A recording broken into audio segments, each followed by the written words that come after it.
bienvenidos en este día a la casa del Señor. Llénanos con tu poder, Señor Jesús. Aleluya.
En esta mañana dice el Salmo capítulo 100: cantad alegres a Dios, habitantes de toda la tierra, servid a Jehová con alegría, venid ante su presencia con regocijo. Amén. ¿Cuántos estamos en esta mañana alegres? ¿Cuántos están en esta mañana dispuestos a alabar al Señor con un corazón sencillo, con un corazón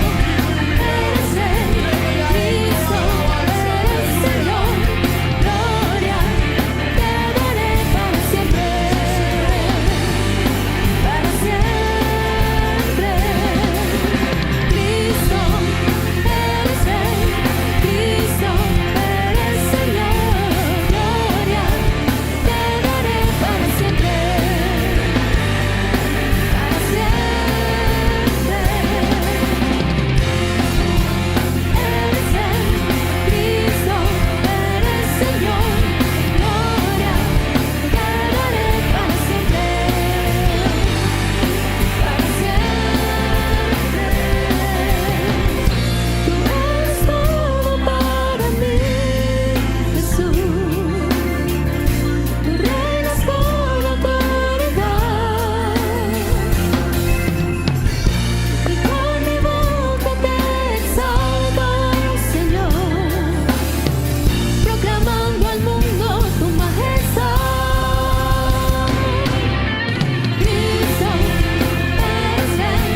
¿Cuántos pueden dar un grito de júbilo en esta mañana?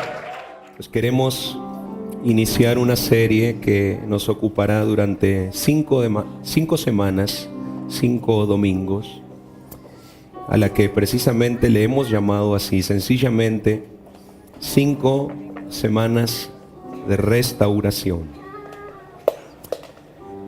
Quiero entregarles en esta mañana el primer mensaje y lo he basado en el primer libro de Samuel, el capítulo 30.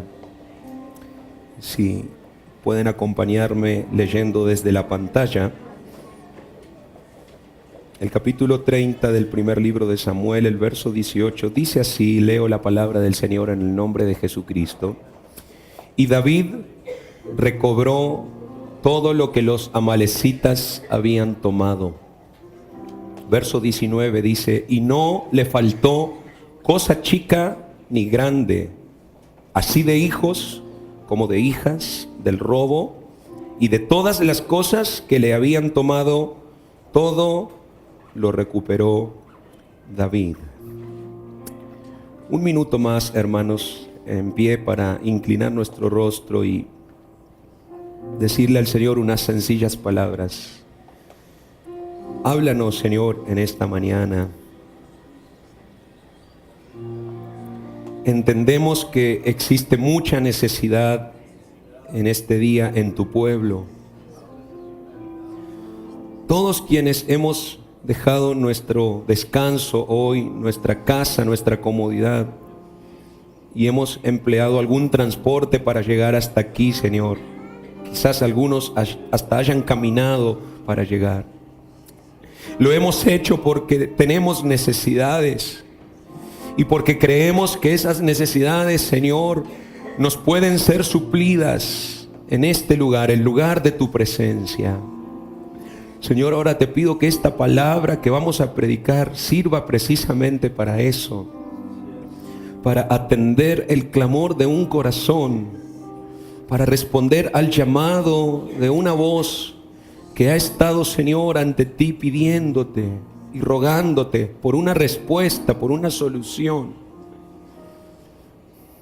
Bendice a tu pueblo, Señor, y bendíceme a mí para poder predicar tu santa palabra con unción y sabiduría. Habla a mi vida, Señor, y habla a la vida de cada uno de tus hijos. En el nombre de nuestro Señor Jesucristo. Amén y amén. Pueden ocupar su lugar, hermanos, dando gracias al Señor.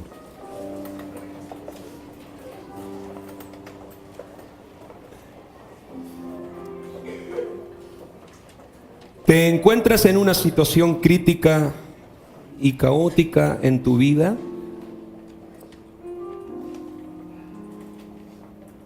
¿Te encuentras pasando por un momento de angustia y de dolor en el cual literalmente ya no sabes qué hacer?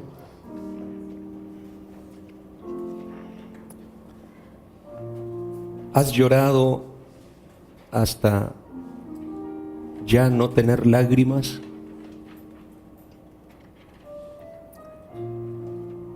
Tal vez tienes ahora mismo una enfermedad o dificultades financieras o problemas familiares. Quizás has perdido el empleo o quizás hayas recibido una mala noticia en estos últimos días. Pero espera, detente un instante, por favor, y escúchame, porque hay ayuda para ti. Hay ayuda para ti.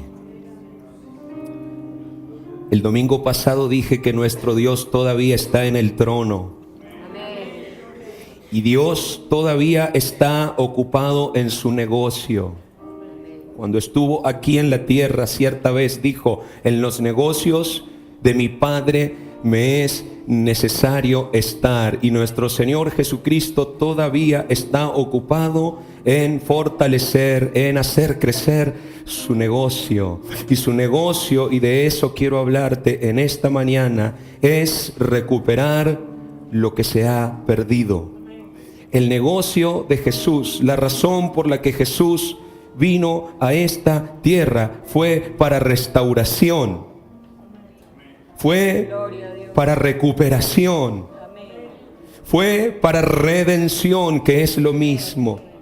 Fue para que los que estábamos perdidos, como dice San Pablo, en nuestros delitos y pecados, hoy podamos ser hijos suyos.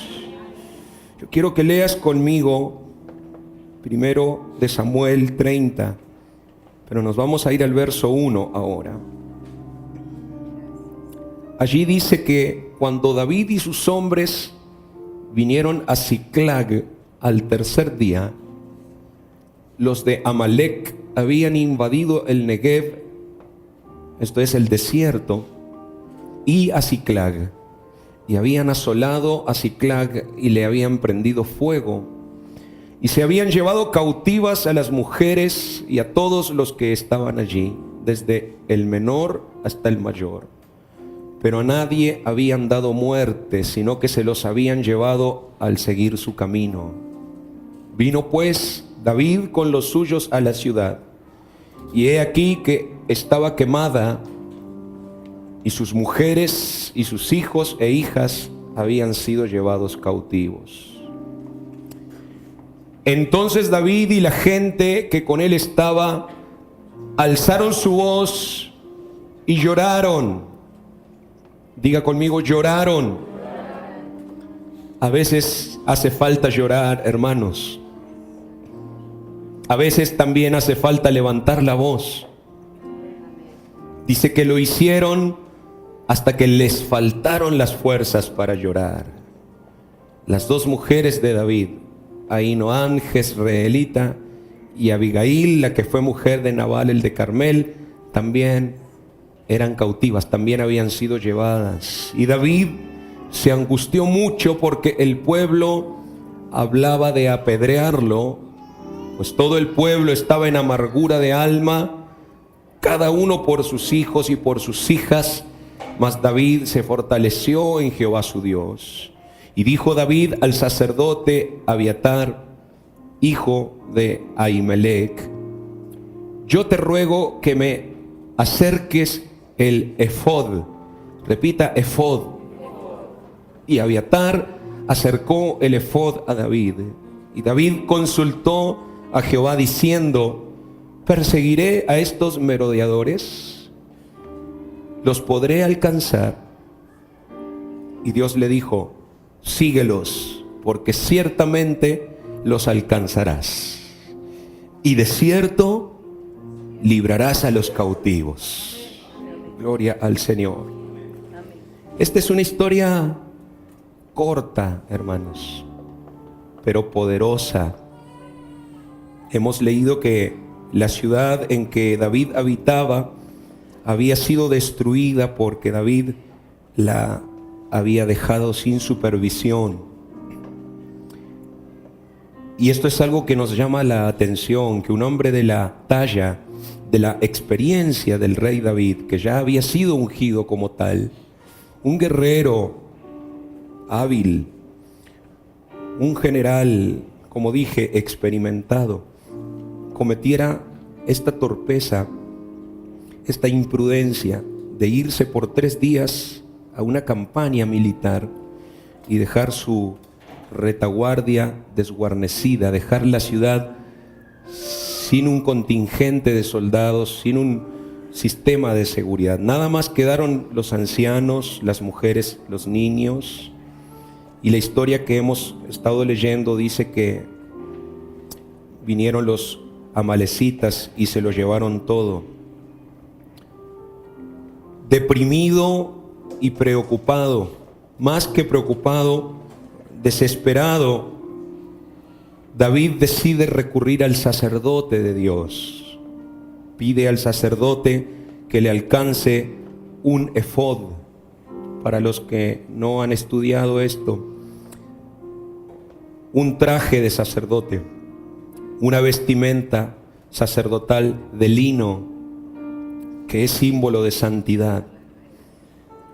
David se pone el efod y comienza una larga vigilia en la presencia de Dios. ¿Saben por qué, hermanos? Porque ese es el hábito de todo hijo de Dios. ¿Cuál es ese hábito? Pedir dirección espiritual a Dios en los días difíciles de nuestra vida. ¿Cuántos lo hacen? Cuando estamos en problemas, cuando no hallamos solución a ellos, cuando no hay respuesta a nuestras preguntas y ya no sabemos qué vamos a hacer, necesitamos el efod nosotros también. Necesitamos nosotros santificar nuestra vida. Necesitamos interrumpir las cosas cotidianas, las costumbres de todos los días y hacer un tiempo, hacer una separación especial de nuestra vida y presentarla ante el Señor y pedirle a Él que nos dé una respuesta acerca de nuestros problemas. Yo sé que es normal porque somos carne y hueso. Y decía un amigo mío, y un pedazo de pescuezo. Que nos entristezcamos cuando las cosas van mal, que nos desanimemos cuando después de insistir e insistir las cosas no avanzan y no nos están saliendo como queremos. Es normal que nos entristezcamos y nos desanimemos, pero hermanos, no debemos permitir, mire al que está a su costado y dígale, no permitas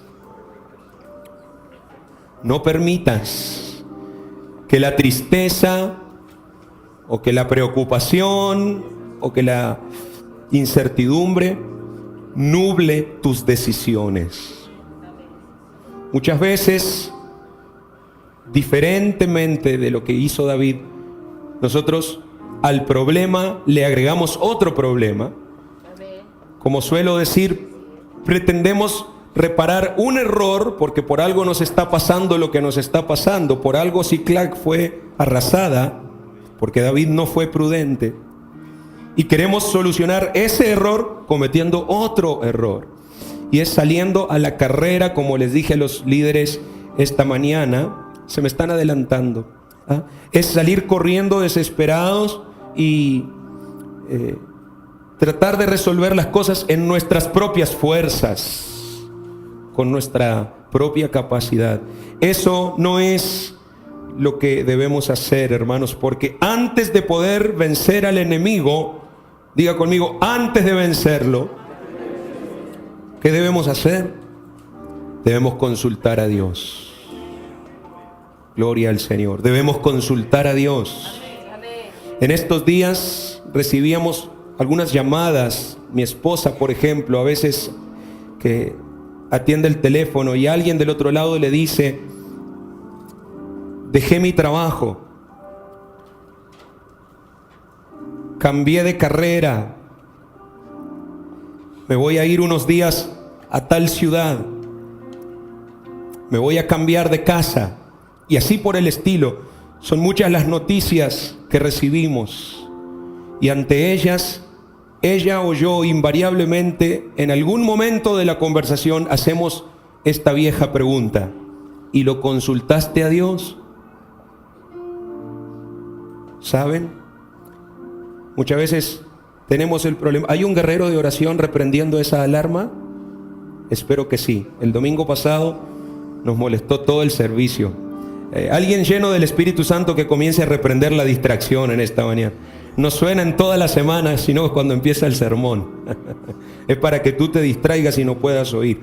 Mírame por favor en el nombre de Jesús. Esta pregunta es importante, hermano. ¿Has consultado a Dios antes de tomar esa decisión? Porque todos tomamos decisiones. El problema es con quién las tomamos. Si solos o con Dios. Cuando experimentamos fracasos, diga conmigo fracasos, por lo general se trata de Dios hablándonos. Déjenme decírselos, el fracaso es el idioma de Dios.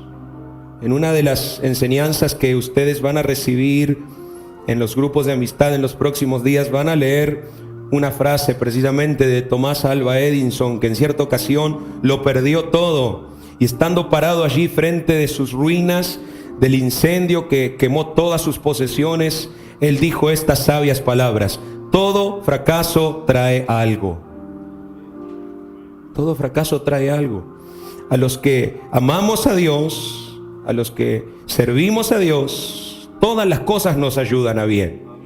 Y cuando algo no sale bien en nuestra vida, incluso eso es bueno, porque Dios está detrás de todo y Él está permitiendo que a través de ese fracaso nosotros aprendamos algo.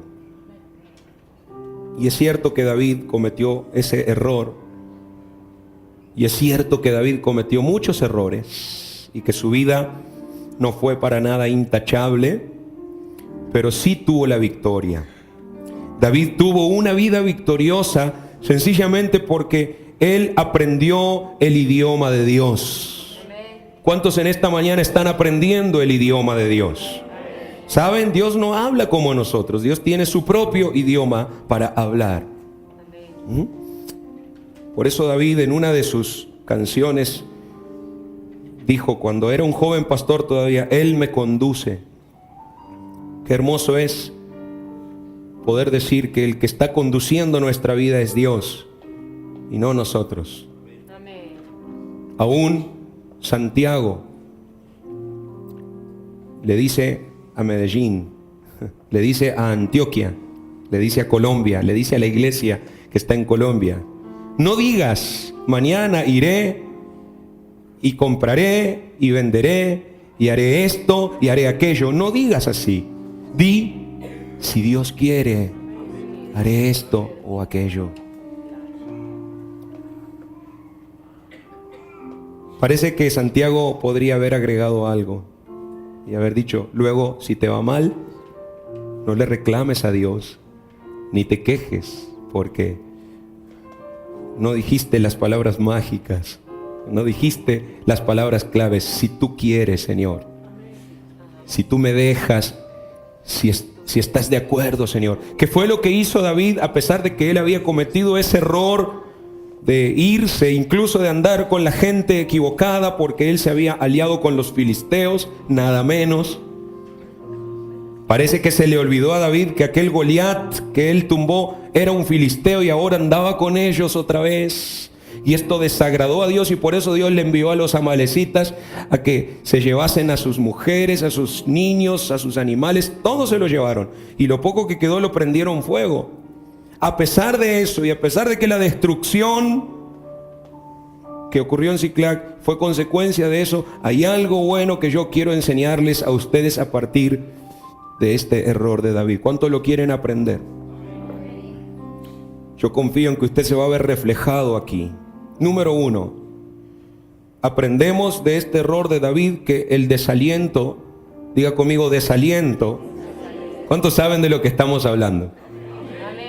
¿Cierto? El desaliento es inevitable cuando intentamos hacer frente a los problemas de la vida en nuestras propias fuerzas. Y estoy hablando inclusivamente, en plural, me estoy incluyendo, porque he de reconocer, hermanos, que en muchos momentos de mi vida me sorprendo, me descubro luchando en mis propias fuerzas, tratando de llevar adelante mis proyectos. Y ese es el problema, que son míos, pero no son los de Jesús. El problema está en cuando yo quiero hacer las cosas del modo que mis padres me han enseñado, del modo en que la cultura circundante me dice, de la manera en que todo el mundo lo hace. La gente está acostumbrada a eso, a confiar en sus propias fuerzas, a creer, por ejemplo, que es su trabajo el que le da de comer. ¿Cuántos saben que el que da de comer realmente es Dios? ¿Cuántos en esta mañana alaban a Dios? Porque Él es nuestra fuerza. ¿Cierto? Así que si hay desaliento en nuestra vida, necesitamos reflexionar. ¿No será que estamos tratando de avanzar pero con nuestras propias fuerzas? Yo creo que sí. Lo segundo que aprendemos de lo que David hizo mal es que el compromiso con el mundo, ¿pueden repetir eso? Compromiso con el mundo solo ofrece una solución temporal a nuestros problemas.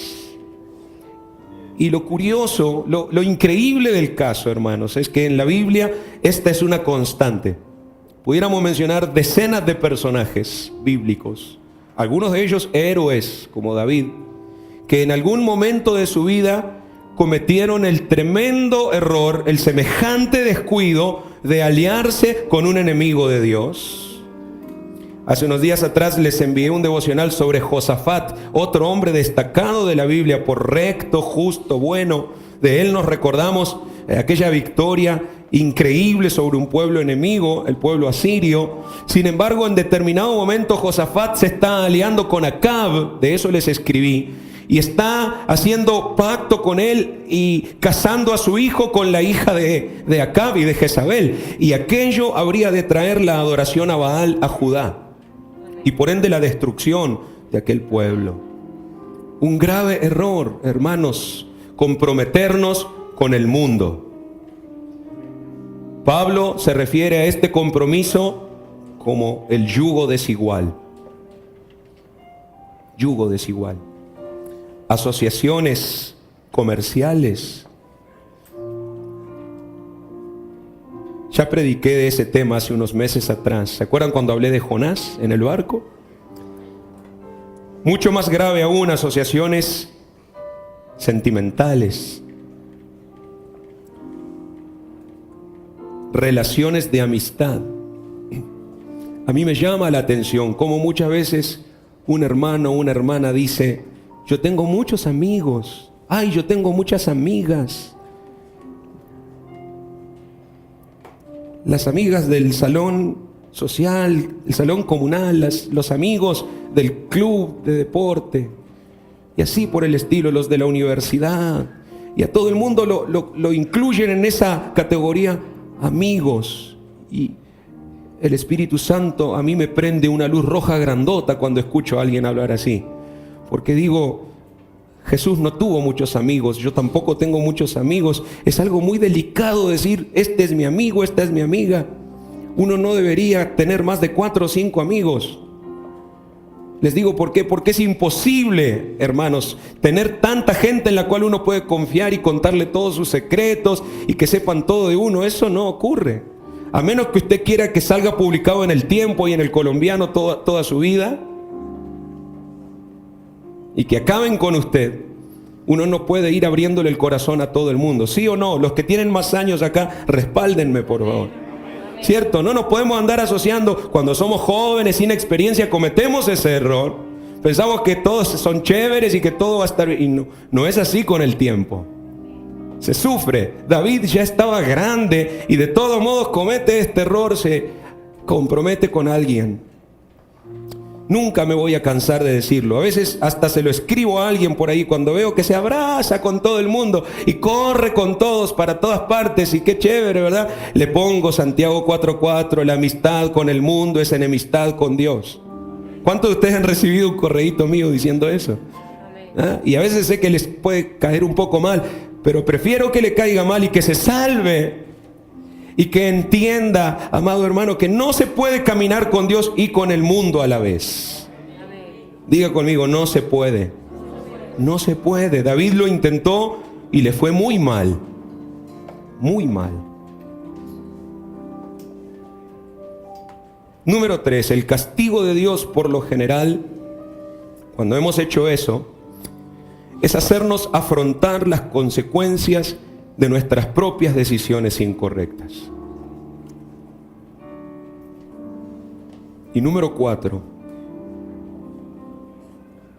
esas consecuencias o ese problema, léalo conmigo por favor, no es para derribarnos, sino para ponernos de rodillas. Gloria al Señor, dele gracias. Bueno es Dios, bueno es Dios. Hemos estado luchando con nuestras propias fuerzas. Hemos estado buscando ayuda donde no debíamos. Hemos estado sintiendo el efecto de las consecuencias del error. Pero aún así Dios no está interesado en sacar partido de eso. Dios no es vengativo con nosotros. Qué bueno es Dios. Todo lo que quiere es que regresemos al principio. ¿Cuántos se acuerdan de sus inicios en el camino del Señor? Bueno, algunos todavía están iniciando, algunos no han iniciado incluso. Pero aquellos que ya llevamos cierto tiempo en esto, hemos de recordar aquellas veces cuando doblábamos las rodillas hasta para comer, hermanos. Siempre me acuerdo de David.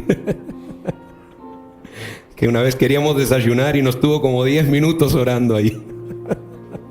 Pero cuando uno está en el primer amor, ¿cierto? Y quiere hablar con Dios todo el tiempo y por todo lo consulta y todo le pregunta. Pero el problema es con la autoconfianza que los años van trayendo. El problema es cuando uno se empieza a descansar en su propia experiencia y fuerzas y ya Dios pasa a ser el plan B de nosotros. Y ahora empezamos a actuar, pero como por inercia, ponemos el piloto automático en la vida, ¿cierto? Y permitimos que eso vaya sin control. Cuidado, iglesia. Paz de Cristo. Necesitamos regresar a las rodillas. Alumnos del colegio bíblico, háganme acordar que ponga una materia llamada rodillología. Hemos inventado una palabra, pero es muy importante que nosotros consultemos a Dios. ¿Están de acuerdo conmigo? Hagámonos algunas preguntas en este momento. Cierra tus ojos ahí donde estás y pregúntate, ¿cómo respondo ante la persecución? ¿Cómo respondo ante la crítica destructiva? ¿Estoy yo creciendo en mi confianza y fe? ¿O me estoy dejando arrastrar por la desesperación? ¿O me estoy dejando vencer por los deseos de venganza? ¿Qué tipo de palabras estoy usando cuando atravieso una dificultad? ¿Cómo respondo? ¿Cómo enfrento el dolor y el desaliento? Esas son preguntas existenciales, son preguntas importantísimas.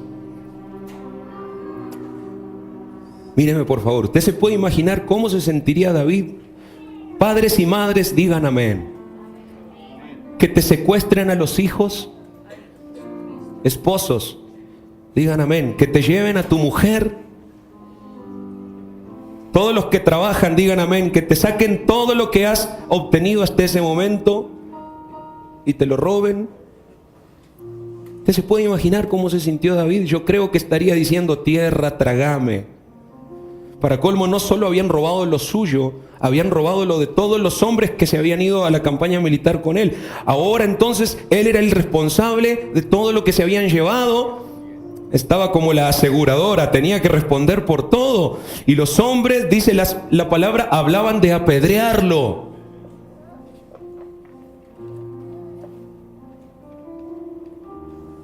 Yo me puedo imaginar lo solo que se sentía David en ese momento, lo perdido que se encontraba en esa situación, pues su único amigo que él había tenido, que era Jonatán, el hijo de Saúl, ya no estaba ahí, había muerto. Sus padres o su padre de él, Isaí, sus hermanos mayores que él, estaban muy lejos, no estaban ahí para aconsejarlo, para consolarlo. ¿Cuántos se han sentido así?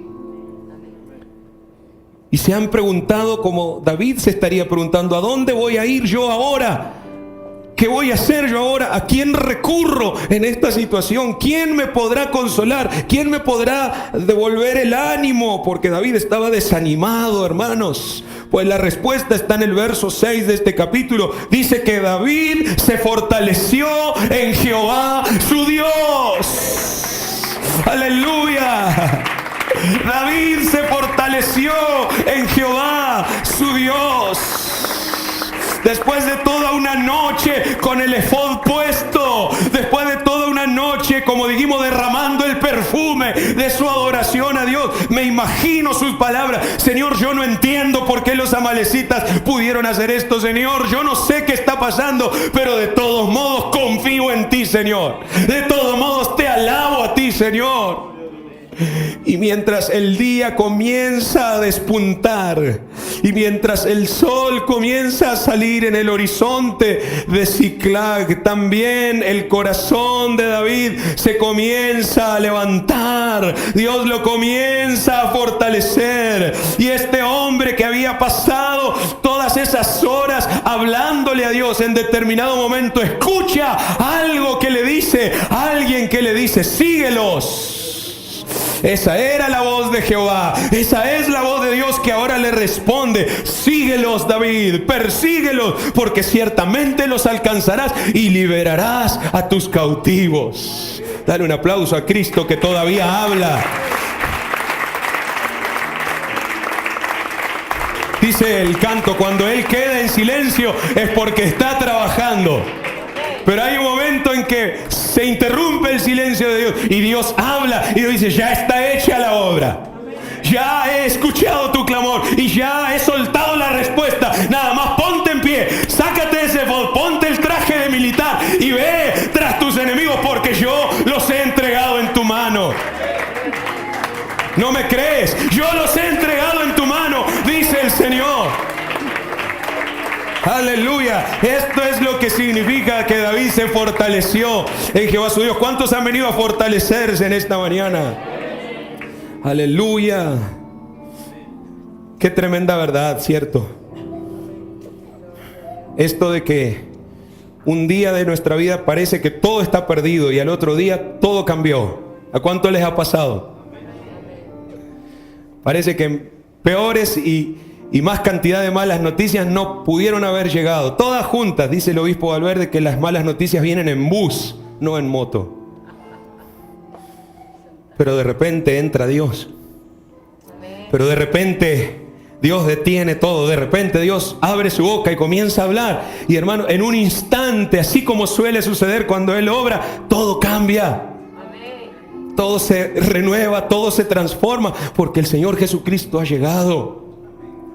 Y aunque todo parecía perdido, ahora las cosas están cambiando para David. Recibe una palabra de Dios, recibe un rema, que significa en hebreo una palabra de fe, una palabra de poder. Y ahora él se levanta con una nueva esperanza. Y lo que parecía un futuro sombrío, ahora es una visión de victoria esperando por él. La historia larga, corta, dice que finalmente David lo recuperó todo y que pudo traer de regreso todo lo que los amalecitas le habían arrebatado. Y en otro sermón les voy a contar que también trajo mucho más de lo que le habían arrebatado, porque los amalecitas antes de Ziklag habían asaltado una cantidad de otras ciudades más grandes. Así que David volvió con su tesoro y como con 10 veces más tesoro. ¿Cuántos están entendiendo el propósito de Dios? No toda pérdida es una pérdida. A veces Dios permite una pequeña pérdida porque Él detrás de eso quiere darnos una gran ganancia. Yo sé de lo que les estoy hablando. Aleluya. La palabra de Dios nos lo enseña una y otra vez. Hoy también nosotros peleamos batallas donde las bajas no son pocas. El viernes salí con algunos hermanos por Copacabana. Estuvimos visitando algunos hogares y oramos en cada casa donde estuvimos. Y luego que íbamos de una casa a la otra, uno de los hermanos nos decía: ahí vive el hermano fulano, hace un año no viene a la iglesia. Ahí vive la hermana fulana, hace 2 años no la vemos. Y yo meditaba en mi corazón sobre este sermón y decía: qué cierto es, hemos tenido muchas bajas. Se nos han ido familias, se nos han ido hermanos, porque el enemigo se los ha llevado cautivos. Miremoslo de esta manera, hermanos. No son enemigos de nosotros los hermanos que se han ido. Ellos no son. Pero Satanás es quien los ha llevado cautivos. ¿Y cuál debe de ser nuestra respuesta? No nos podemos quedar de brazos cruzados, ¿cierto? ¿Cuántos dicen amén? Aquí el que se va sí hace falta. Aquí el que se va sí hace falta. ¿Ah? No los podemos abandonar. No nos podemos olvidar de ellos. No podemos fingir que nunca los conocimos. Necesitamos trazar una estrategia para recuperarlos. ¿Están de acuerdo conmigo, hermanos? ¿Ah?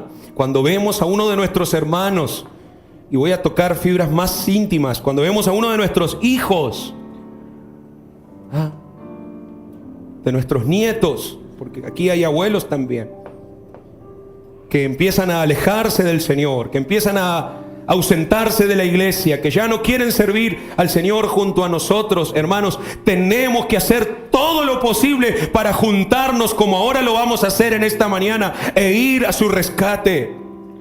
Juntarnos con el Señor, digan amén los que lo creen, y juntarnos entre nosotros. De eso se trata la estrategia de Jesús, cuando la iglesia se une para rescatar lo que se había perdido. El Señor habla de esto en su palabra, habla de la dracma que se perdió, habla de la oveja que se perdió, habla del tesoro escondido en un campo. Sobran las parábolas, sobran las enseñanzas para retratar o dibujar este asunto de la importancia que tiene que nosotros no nos resignemos a perder lo que el enemigo nos arrebató. No, no, no. En el nombre de Jesucristo tenemos que salir detrás de lo que el enemigo se llevó y traerlo de regreso. Dije, tenemos que salir y traerlo de regreso. Paz de Cristo.